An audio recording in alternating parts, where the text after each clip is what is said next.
Блокада на собранието и генерален штрајк се двата следни чекори што ги најави ССМ по завчерашниот протест во Скопје.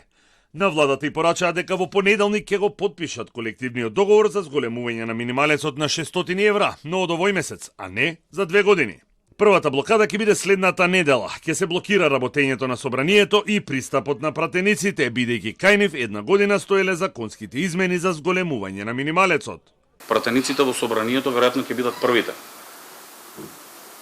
кои ќе ги блокираме, затоа што тие не блокираат цела година, го чуваат законот во фиока и не сакаат да ги зголемат платите на работниците. И веројатноста е наредната недела да дојдат со автобуси пешки како што доаѓаат најголем дел од работниците, како што доаѓаат работниците без права на патни трошоци како пратениците. Од ССМ ги повикаа сите работници во јавниот и приватниот сектор да се приклучат на генералниот штрајк кој ќе се организира без да го соопштат точниот термин. Тогаш синдикатите, законот ги штити работниците. Ќе определиме само нужни работи кои треба да се извршуваат, искуството кое го имаме од 2022 година кога на претходната влада и направивме генерален штрајк во јавниот сектор.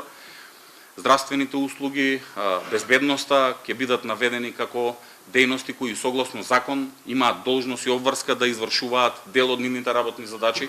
Премиерот Мицкоски пак вината ја лоцира кај ССМ кои одбивале да потпишат нов договор. Ова не сакаше да го потпише ССМ, велеше вака, како сега ние ќе се откажеме од општиот колективен договор тој дел, кога ние сме го потпишале со Тренчевска. Јас велам, вие не се откажувате. Важењето на општиот колективен договор е престанато. Во завршените и преодни одредби стои дека тој останува во важност до носење на друг. И они тоа не го прифатиле. Како вика, ние сега сме го потпишале тој договор, како сега ние самите себе си се бришеме. Тоа не е мој проблем.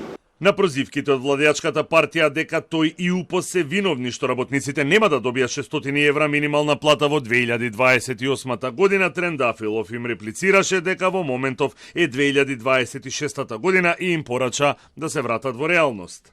За тврдењата на гувернерот Славески дека 600 евра минималец е популистичко барање од ССМ, му одговорија дека за разлика од 1600 денари повисок минималец од април, тој од следниот месец ќе има за 300 евра повисока плата. Според ССМ, именувани раководни лица во Македонски пошти и Тутунски комбинат Прилеп им се заканувале на вработените со откази казни доколку го поддржале или учествувале во завчерашниот протест во Скопје.